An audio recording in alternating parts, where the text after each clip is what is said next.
Okay, so we're moving on now to mentor meetings and how we can use mentor meetings to focus on planning and evaluating our lessons. Now, we all know that mentors have, incredibly limited time. They're very busy people. So how can we use that time really effectively and efficiently in those weekly mentor meetings to focus on the planning and evaluating?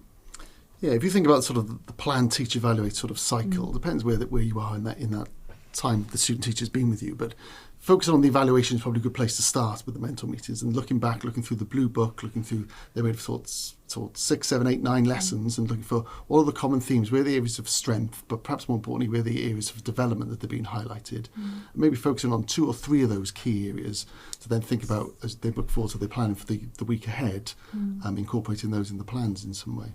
Yeah, I think then it really is linking all of that feedback, isn't it? As you were saying, all along the way with the blue book, everything that you're giving them back into the planning, getting that planning up, getting it up on the PLP, asking them a question, did you plan for that?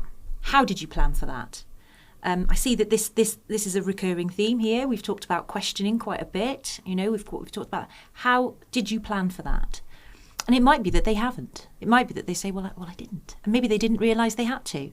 So there's your way in, isn't it? There's your way into improving that. Yeah, supporting them to understand how to use that planning format and process to develop their practice. Yes. So if they've just put questions in their assessment strategies, and you've identified as the mentor that their questioning is poor and needs developing, that actually that's that conversation point there to say, moving forward, you could actually and be really specific, with that as well, I think. So the plan then, what are you looking for then in the plan moving forward?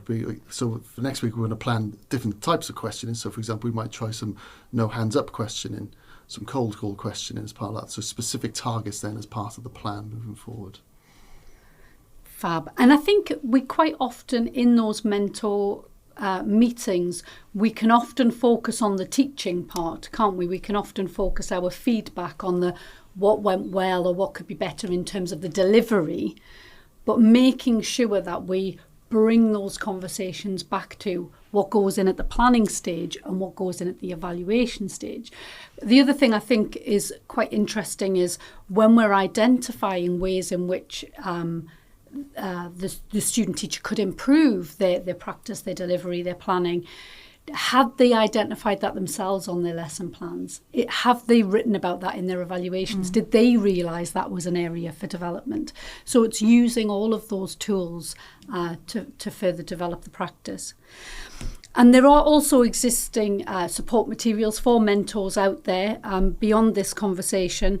In the CP guide, we've got the effective mentoring conversations and how to have them crib sheet.